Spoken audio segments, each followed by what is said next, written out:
이기적으로 살아라. 그것이 자비다. 남을 위하느라 나를 잃지 마세요. 봄 기운이 채 물러가지 않은 어느 늦은 오후였습니다. 절마당에는 잔잔한 산바람이 들풀 사이를 지나가고 대나무 숲에서는 뻐꾸기 한 마리가 조용히 울고 있었습니다. 마당 한켠 고요한 회랑 아래 조심스레 무릎을 꿇은 한 제자가 있었습니다. 그는 머리끝까지 피곤이 내려앉은 듯 깊이 고개를 숙인 채로 말없이 무릎을 꿇고 있었습니다. 잠시 후 부처님께서 조용히 다가오셨습니다. 제자는 그제야 천천히 고개를 들고 조심스레 입을 열었습니다. 부처님, 저 부끄러운 고백 하나 드려도 되겠습니까? 부처님은 조용히 고개를 끄덕이며 미소 지으셨습니다. 제자의 목소리는 떨렸습니다. 마치 꽁꽁 묶어두었던 마음의 매듭을 풀어내는 사람처럼 그는 말했습니다. 저는 너무 지칩니다. 사람들이 원하는 대로 살아보려 애쓰고 다 이해하고 다 받아주려 노력했습니다. 항상 배려하고 양보하면 그게 자비로운 삶이라 믿었거든요. 그런데 말입니다. 그는 고개를 잠시 떨구었습니다. 아무도 저를 알아주지 않습니다. 배려해도 무시당하고 이해해도 오해받고 참아도 결국 더 큰 짐을 저 혼자 짊어지게 됩니다. 제가 뭔가 잘못하고 있는 건 아닐까요? 제자의 눈동자에는 깊은 피로와 혼란이 서려 있었습니다. 그는 더듬더듬 말을 이었습니다. 혹시 제가 이기적인 마음을 품고 있어서 이런 일이 생기는 걸까요? 이 정도는 나도 해도 되지 않나 싶은 마음조차 스스로에게 죄스럽게 느껴집니다. 부처님은 조용히 제자 곁에 앉으셨습니다. 한동안 말씀하지 않으시고 그저 바람 소리와 새 소리를 함께 들으셨습니다. 그리고 이윽고 잔잔한 목소리로 이렇게 말씀하셨습니다. 그대여, 착하게 산다는 말이 곧 지혜롭게 산다는 뜻은 아니니라. 자비란 남을 위하는 척하며 자신을 지우는 일이 아니니라. 자신을 돌보지 않은 자의 자비는 금세 흐려져 결국 원망으로 남고 마느니라. 그 말씀에 제자는 눈을 동그랗게 떴습니다.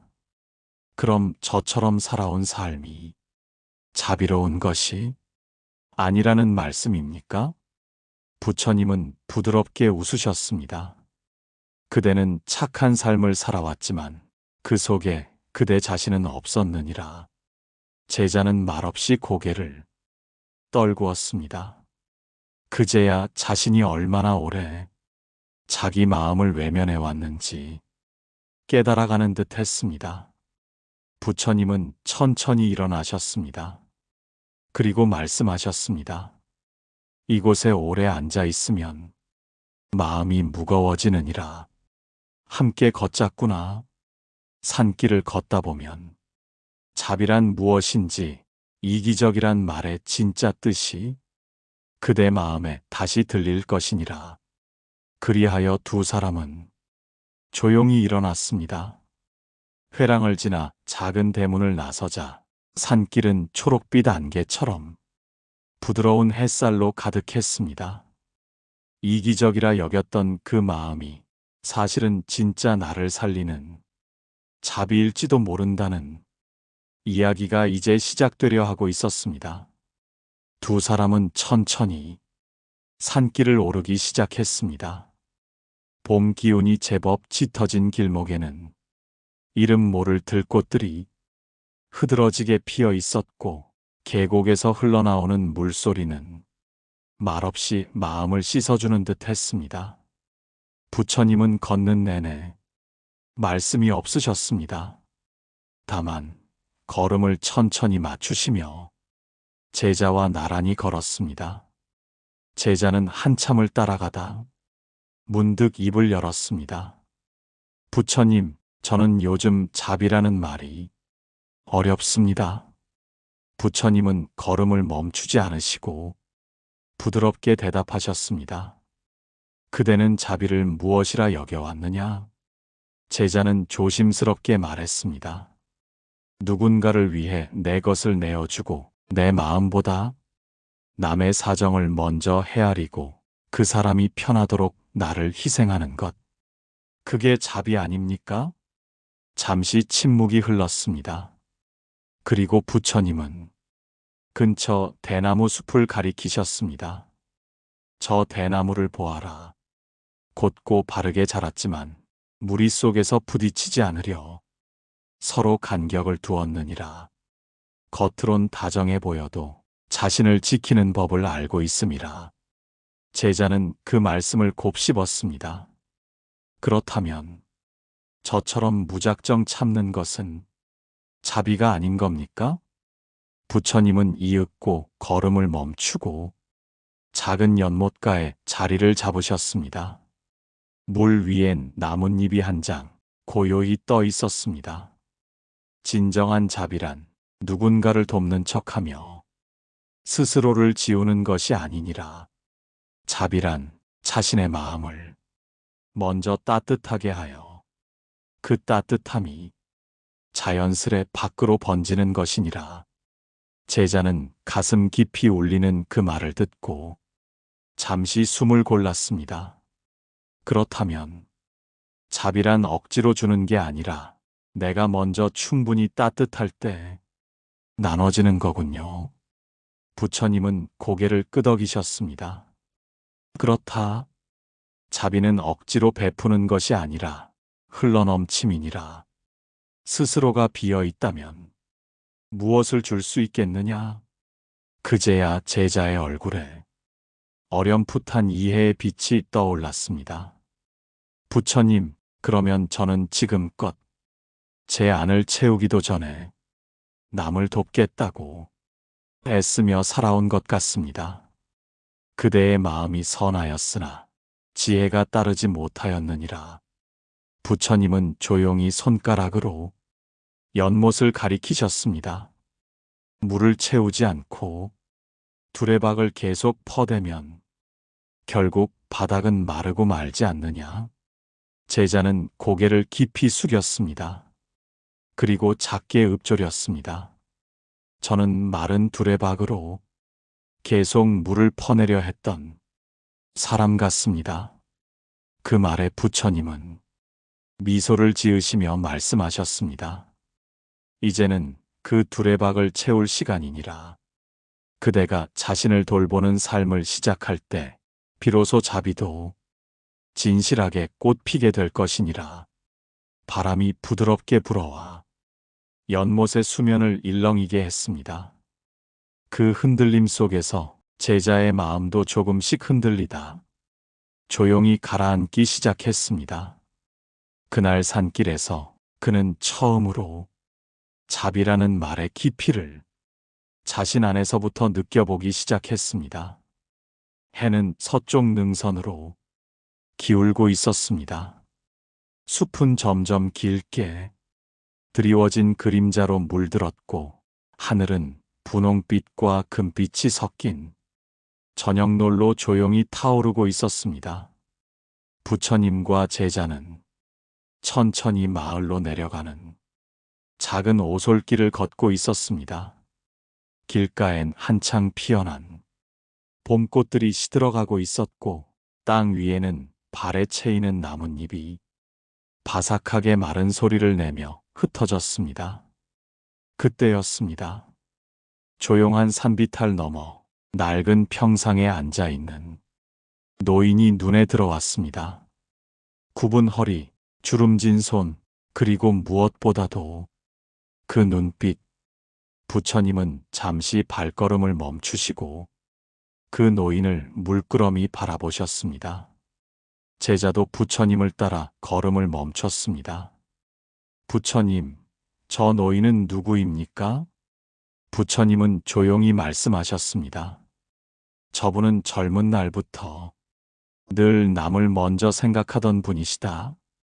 자식들보다 먼저 일어나 밥을 지었고 남편의 짜증과 침묵을 견디며 가정을 지켰으며 이웃의 부탁도 단 한 번 거절하지 않으셨던 분이지.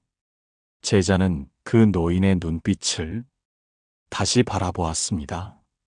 노인은 고요하게 먼 산을 보고 있었지만 그 시선은 마치 누군가를 오랫동안 기다리는 사람처럼 쓸쓸했습니다. 저렇게 공을 들였으면 말년엔 평안을 누리셔야 하는 것 아닙니까? 제자의 말에 부처님은 천천히 고개를 저으셨습니다. 그분은 늘 남을 위해 사느라 자기 마음을 들여다보지 못하셨느니라. 자신의 마음을 돌아보지 않고 자비를 베푼다면 그것은 언젠가 원망으로 바뀌게 되느니라. 원망이요? 그래, 이만큼 했는데 왜 아무도 몰라주느냐? 나는 왜 늘 외로운가? 그 마음이 자라나면 그 자비는 이미 본래의 빛을 잃게 되지. 제자는 말없이 노인을 바라보다가 조심스레 물었습니다. 부처님, 저렇게 살지 않으려면 어떻게 해야 합니까? 부처님은 잠시 침묵하시다 이렇게 말씀하셨습니다. 자비는 반드시 지혜와 함께여야 하느니라. 자신의 한계와 마음의 흐름을 먼저 살핀 뒤에 타인을 향해야 한다. 그렇지 않으면 결국엔 누구도 나를 알아주지 않았다는 슬픔만 남기게 되느니라. 노인은 이내 천천히 몸을 일으켜 문 안으로 들어갔습니다. 그 뒷모습은 작고도 외로웠고 마치 누구에게도 들키지 않게 조용히 등을 돌리는 사람 같았습니다. 제자는 한동안 그 자리에서 떠날 수 없었습니다. 그는 나직이 말했습니다. 부처님, 저도 저 노인처럼 살 뻔했습니다. 부처님은 그의 어깨를 가볍게 두드리셨습니다. 그대는 이제 보았느냐? 남을 위하는 삶만으로는 자신을 구할 수 없다는 것을. 이제는 그대를 먼저 구하거라. 그대가 자신을 살릴 때 비로소 누군가를 살릴 수 있게 되느니라. 노을이 천천히 사라지고 하늘은 어둑한 남빛으로 물들기 시작했습니다. 그 어스름 속에서 제자는 처음으로 나를 위하는 삶이 죄가 아니라는 사실을 가슴 깊이 받아들이기 시작했습니다. 밤이 내려왔습니다. 숲에는 벌레 소리가 잦아들고 어느덧 하늘엔 별이 하나둘 피어나고 있었습니다. 부처님과 제자는 작은 등불을 들고 고요히 산길을 내려오고 있었습니다. 등불 하나 바람이 불어올 때마다 가느다란 불꽃이 흔들렸지만 결국 꺼지지 않고 앞길을 밝혔습니다. 부처님은 그 불빛을 보며 말씀하셨습니다. 그대는 지금 어두운 길을 걷는 중이니라. 하지만 그대 안에 등불을 지키면 길은 사라지지 않느니라. 제자는 그 말을 들으며 조용히 고개를 끄덕였습니다. 그리고 문득 스스로에게 이렇게 되물었습니다. 나는 그동안 왜 그렇게 남에게만 잘 보이려 했을까? 왜 내 안의 등불은 켜보지도 못한 채 남의 집 창문 불빛만 부러워했을까? 그 질문에 그는 눈시울이 뜨거워졌습니다. 지금껏 그는 부모로서, 자식으로서, 직장인으로서, 친구로서 모든 역할을 잘 해내려 애쓰며 살았습니다. 하지만 정작 나 자신으로서 살아본 적은 단 한 번도 없었습니다. 부처님은 조용히 말씀하셨습니다. 그대여, 삶은 결코 누구의 눈치를 보며 살아갈 만큼 길지 않느니라. 진정한 자비는 남을 향하기 전에 스스로를 살리는 데서 시작된다. 제자는 마침내 그 말을 온몸으로 이해했습니다. 그럼 부처님, 이기적이라는 말은 결코 부끄러운 말이 아니겠지요? 부처님은 고개를 끄덕이셨습니다. 그렇다. 남들이 말하는 이기적이라는 말 속에는 종종 너는 내 말을 듣지 않았다는 뜻이 담겨 있느니라. 그러나 진정한 이기심이란 스스로를 지키고 자신의 고요를 가꾸며 남과 나를 함께 살리는 자비의 지혜로 바뀔 수 있느니라. 이제 그대를 위하라. 그대의 하루를 위해, 아침을 맞이하고 그대의 마음을 위해 침묵 속에서 쉬거라. 그대가 밝게 피어날 때 그 빛은 누구보다 따뜻하게 타인을 비추게 되리니 하늘에 별이 총총히 떠오르고 바람은 여전히 부드럽게 불고 있었습니다. 제자는 부처님께 다시 여쭈었습니다. 그렇다면 부처님, 지금 이 순간부터라도 저는 괜찮은 삶을 살아갈 수 있을까요? 부처님은 조용히 웃으시며 말씀하셨습니다. 지금 이 순간이 그대가 태어나는 첫날처럼 소중하느니라. 자, 이제 다른 누구도 아닌 그대 자신에게 이렇게 말해보거라. 괜찮아. 이제는 너를 위해 살아도 된다. 그 말은 산속 어디에도 울려 퍼지지 않았지만 제자의 가슴 깊은 곳에서는 잔잔한 울림이 되어 퍼져갔습니다. 지금까지 우리는 부처님과 제자의 산길을 따라 걸으며 한 가지 중요한 가르침을 배웠습니다. 자비는 결코 스스로를 버리는 데서 시작되지 않는다. 진정한 자비는 나를 아끼는 데서 출발합니다. 나를 지켜낼 줄 아는 사람만이 남을 따뜻하게 감쌀 수 있습니다. 이기적으로 보일지라도 내 마음이 조용히 웃고 있다면 그 삶은 이미 충분히 자비롭습니다. 지금 이 영상을 듣고 계신 당신, 혹시라도 오늘 스스로를 비난하거나 남의 말 한마디에 마음이 흔들렸다면 부처님의 말씀을 기억해 주세요. 그대가 그대를 아끼는 삶, 그것이 바로 자비요, 지혜이니라. 이제 당신도 당신에게 말해주세요. 이제는 나를 위해 살아도 괜찮다. 감사합니다. 지혜샘물 채널을 시청해 주셔서 감사합니다. 오늘의 가르침이 여러분의 마음에 평화를 주기를 바랍니다. 구독과 좋아요 부탁드립니다.